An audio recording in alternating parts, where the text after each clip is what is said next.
Hello， 大家好，我是老高。咱们今天来讲讲最近天文学上一个非常受到关注的事情，就是又有一个天外来客进入太阳系了。它的名字叫 3i Atlas， 是智利的阿特拉斯小行星撞击警告系统发现的啊。3i 代表它是第三个进入太阳系的星际天体啊。I 呢就是星际效应那个电影那个单词的手写字母，所有星际天体都是用 I 来编号的啊。第一个欧默默，我们之前专门做影片讲过了啊，它就是 EI 欧默默啊。它不仅仅是第一个，而且呢是特别奇怪的一个啊，因为它在太阳系的时候呢出现了反引力加速现象，也就是所谓的类似于反重力的现象啊。通常就宇宙中的天体只受到引力的影响，而它在逃离太阳系的时候呢开始猛烈的加速啊，这个加速非常的明显，并不是说那种可有可无的加速啊。就这个事情呢让很多天文爱好者产生了很多的想象啊，而且它的形状也很特别啊，它是雪茄形。很遗憾，人类到现在都没有自己的真正意义上的宇宙飞船啊，如果有的话很有可能就是长那个样子啊，就跟这个科幻片里差不多嘛，又加速又雪茄形，还一闪一闪的。当然目前认为它一闪一闪主要是因为它在旋转啊，就是它的形状很细长嘛，所以转的时候因为反光面的面积不同就会形成这种一闪一闪的现象。当然这里边呢其实大部分的现象都可以解释啊。雪茄形的话你也可以认为星系天体它有可能就长这样，是吧？太阳系外的东西长什么样都有可能，虽然我们太阳系内的东西都圆乎隆咚的，但是出了太阳系就不好说了嘛，是吧？从哪来的也不知道，所以呢它进来一个什么样子都是有可能的，恰巧就是个雪茄形啊。唯独这个加速是不好解释了，到现在呢也都是个谜了。那虽然有很多天文学家给出了一些假设啊，就是说它上面可能有些气体因为太阳光的照射而迅速挥发，然后产生一种推进气流，但是都不足以解释它为什么加速那么快啊。所以欧默默当时发现的时候对天文学界产生了很大的冲击啊。不过很遗憾的就是我们发现欧默默的时候它已经与地球擦肩而过了啊，也就是说我们错过了观察它最好的时间啊。再加上它的运动速度非常的快啊，所以我们发现它之后就没能观测多长时间啊，它就要消失在我们的可视范围之外了。所以整体来说对这个欧默默呢知道了还是非常少的啊，然后它的组成成分什么都不太清楚啊。那么欧默默走了之后过了2年啊，正好2年啊。对了，到目前为止总共发现了3个星际物体啊，欧默默是第一个，这次是第3个啊，这3个都是在下半年发现，没有说在上半年发现。为什么下半年这么容易发现也不知道啊，当然只3个了，说不定第4个开始就出现在上半年啊，也不好说。那么欧默默走了后过了2年啊，在2019年的8月29号又一个星际物体呢被发现了啊，叫2i保里索夫。这个保里索夫是克里米亚的一个业余天文学家啊，是这个人发现的，所以呢就以他的名字命名了。保里索夫和欧默默完全不一样啊，它一看就是个彗星，拖着长长的尾巴。虽然它的成分呢和太阳系里的彗星成分可能稍微有点不一样，但是样子呢和太阳系里的彗星是一样的，只是它不绕着太阳转啊。它的速度呢比欧默默要快不少啊。这是人类发现的第一个从外星系来的彗星。那么目前这保里索夫呢比欧默默大很多啊。欧默默是雪茄型的，它最长的这个边可能有160米，而保里索夫呢它是有个汇合的，大小呢是1公里。大概就是欧默默的5倍啊。那么1公里虽然对欧默默来说挺大的了，但是相对地球尺度来说它就很小了。但这个家伙的汇围有多长啊？有14个地球直径，也就是把14个地球连成一串才和它差不多大啊。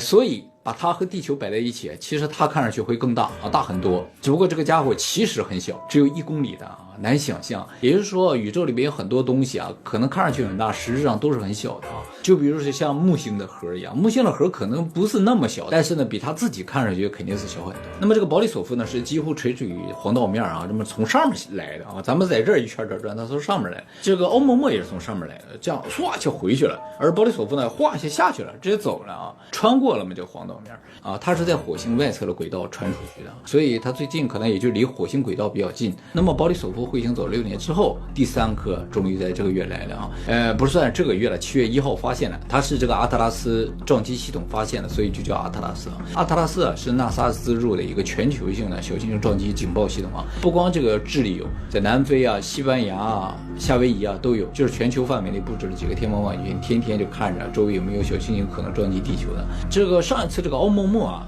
是泛星计划发现的，不是这个撞击系统发现的。泛星计划观测的距离是比较远的啊，它经常观测深空的，而这个阿特拉斯呢就看地球周围的，所以理论上它能够发现的天体呢，一般距离撞击地球大概有几天到几周的时间，所以它一旦发出警报啊，往往被称作叫最后警报，也就是我们已经没有机会了。他看到了，就是一旦确定了这轨道在地球上的话，那我们真就没机会了，也就几天到几周啊，肯定来不及准备。就算你能看到几个月，估计也来不及准备。所以当时7月1号爆出警报的时候呢，最一开始啊，全球的时候 NASA、伊斯塔尼都是稍微有点紧张的啊，大家都在第一时间开始调用望远镜去观察这个东西啊，马上对这个东西的一些诡异的特性啊有了一些了解啊。最先计算的就是轨道嘛啊，一计算就知道这个家伙呢不是来自于太阳系啊，它的轨道是从太阳系外面来的。第二个知道的呢，就是它不会撞击地球。目前看轨道不会啊，当然这个计算随时有可能改变啊，它的轨道也在不断的修正之中，说不定因为一些什么小行星的影响，一旦撞击点什么，它改变轨道的可能性也是有的，所以这个事情要随时关注啊。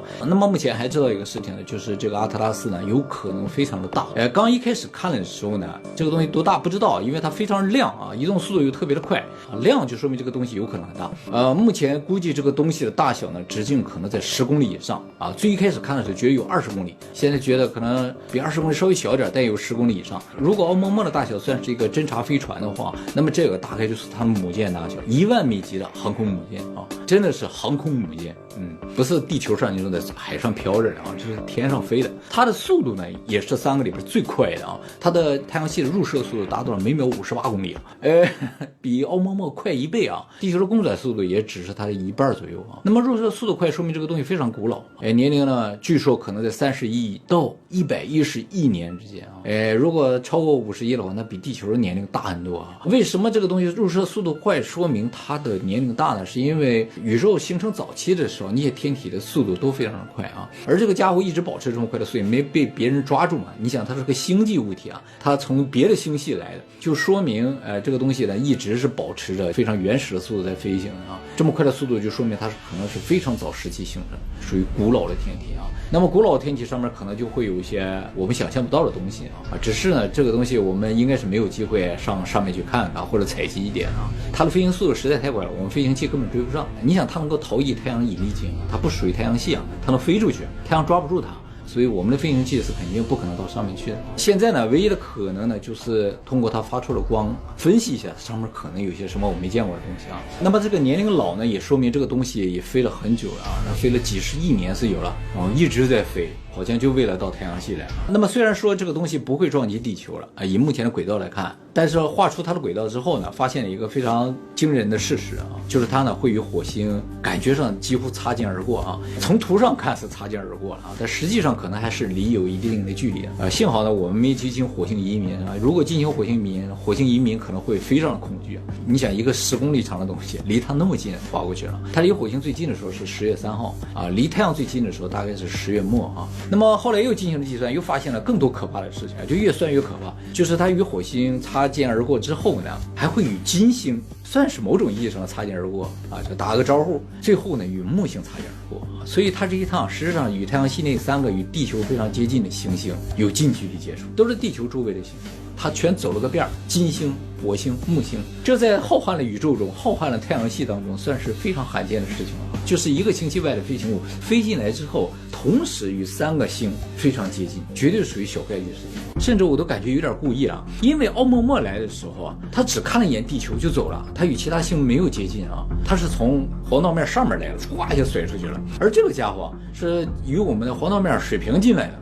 出去，所以理论上呢也确实更容易和各个行星的轨道非常接近啊，不仅仅是轨道接近，它就与那些星就特别接近啊，就属于很难得了。然后还有一个特别可怕的事情，就是理论上它与太阳最接近的时候呢，也是我们观察它最容易的时候。本打算就想看看它究竟什么样子嘛，上次奥莫莫没看到，这次想看一看，结果呢，它与太阳最接近的时候，正好我们在太阳的另一面，就是太阳会把它挡住啊。或者说我们想看它的时候，它会躲在太阳的后面，而我们再转过去的时候，它就已经快走了啊，是这样一个感觉。上次奥莫莫是我们没看见，这一次是它躲过去了，再加上之前它与3个星都近距离接触，你就会觉得这真的是巧合吗？对了，还有一点啊，就是阿特拉斯当初为什么这么晚才发现它？阿特拉斯其实不是说观测距离太近发现它比较晚，阿特拉斯有时候看了也是很远的啊。而且呢，就算是阿特拉斯看不到，还有泛星计划，地球上有很多望远镜，天天就看着这星空啊。如果有这么诡异、速度这么快的星啊，应该早就发现了。为什么大家没发现呢？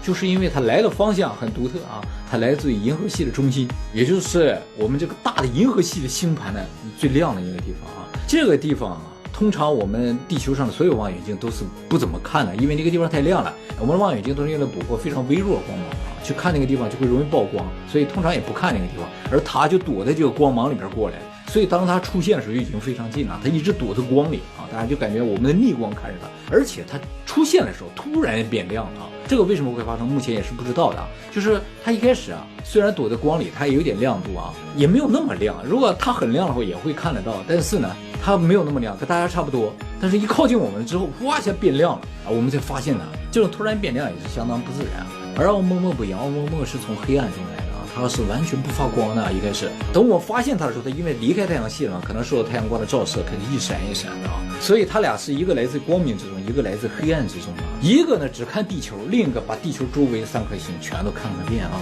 就好像都带着任务来的。不过阿特拉斯啊，发现时间并不长，很多天文学家非常期待它接下来有点什么行动啊。因为奥陌陌都有加速的现象，所以它如果也加速的话，就说明他们真的是有意而来的。而且通过这个事情啊，揭示了一个问题啊，就是其实我们虽然一直在观测整个宇宙，事实上啊是有个大死角的。这个大死角呢，就是在太阳的后面啊。当然银河系中心也是我们一个大死角啊。离我们最近的大死角就是太阳的后面。有点什么感觉？就是我们每天虽然看着星空，但是很多东西我们是看不到的啊。这个也可能是宇宙最有魅力的一个地方，是吧？我们终究想要去看看我们那些我们看不到的地方。太阳它虽然会自转，但是太阳后面是不是有东西一直在躲着，我们是不知道的，是吧？那月球的背面它就是看不着的，我们就得派一些东西到后面去看一看啊。而这种星际天体最大的魅力呢，就来自于它来自一个你永远去不到的地方。虽然人类科技在不断的进步，但是我们现在人类去过最远的地方就是月球，它呢却来自于太阳系之外啊。估计在我的有生之年，人类是不可能到太阳系之外去的。我们最早发射的航海家1号刚刚到了太阳系的边缘嘛，就用了将近50年了。所以就算是有很厉害的飞行技术的话，想把人送到太阳系外，估计是有困难的。但是人不去的话，你终究是看不到太阳系外面什么样，是吧？会不会和我们想象的完全不一样呢？就是像太阳风给我们制造了一个幕啊，是吧？一个球形的幕把我们罩在里面，让我们以为整个宇宙是这个样子的，其实它不是，好吧？反过来说，我们这10年不到10年，8年，已经有3个从太阳系外来的东西被我们看到了，我们已经算是非常幸运的一代了，而且这个频率还蛮快的啊。我估计啊，接下来会越来越快的，你看越来越大了嘛，是吧？估计大部队就在后面了啊，很快就要到了。